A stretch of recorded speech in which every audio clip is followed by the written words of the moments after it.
আপনাদেরকে একটা গুরুত্বপূর্ণ সংবাদ শেয়ার করতে চাই। সেটি হলো, আমাদের প্রতিবেশী রাষ্ট্র ভারত সরকার শেখ হাসিনাকে অবতরণ করার সুযোগ দেয়নি, তার হেলিকপ্টারকে ফেরত পাঠিয়েছে। আমি দায়িত্ব নিয়ে বলছি, বিমান বাহিনী সূত্র আমাকে একটু আগে নিশ্চিত করেছে উনি ক্যান্টনমেন্টের ভিতরে আছেন। আপনারা যেভাবে হোক ওনাকে আটক করুন এবং ওনার এই যে 15.5 বছরের গুম খুন, এই গুম খুনের হিসাব এবং শাস্তি নিশ্চিত করুন। আপনারা যে যেখানে আছেন, আপনারা এই আমার ভিডিওটি ছড়িয়ে দিন, আমার এই ভয়েসটি ছড়িয়ে দিন, যাতে ছাত্র জনতা সবাই জানতে পারে যে খুনি হাসিনাকে ভারত ফেরত পাঠিয়েছে। খুনি হাসিনা ভারতে অবতরণ করতে পারেনি, তার হেলিকপ্টারকে অবতরণ করতে দেওয়া হয়নি, সে এখন ক্যান্টনমেন্টে আছে। আমি কাজী শামীম আহসান দায়িত্ব নিয়ে বলছি, যারা আমাকে বিশ্বাস করেন তারা বিশ্বাস করুন, উনি বাংলাদেশে ফেরত আসতে বাধ্য হয়েছেন।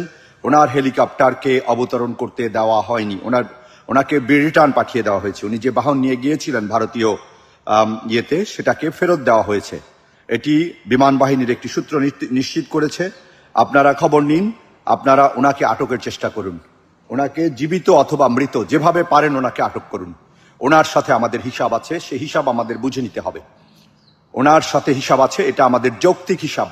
এই হিসাবকে এড়ানোর কোনো সুযোগ নেই, কোনো ছাত্র জনতার সুযোগ নেই।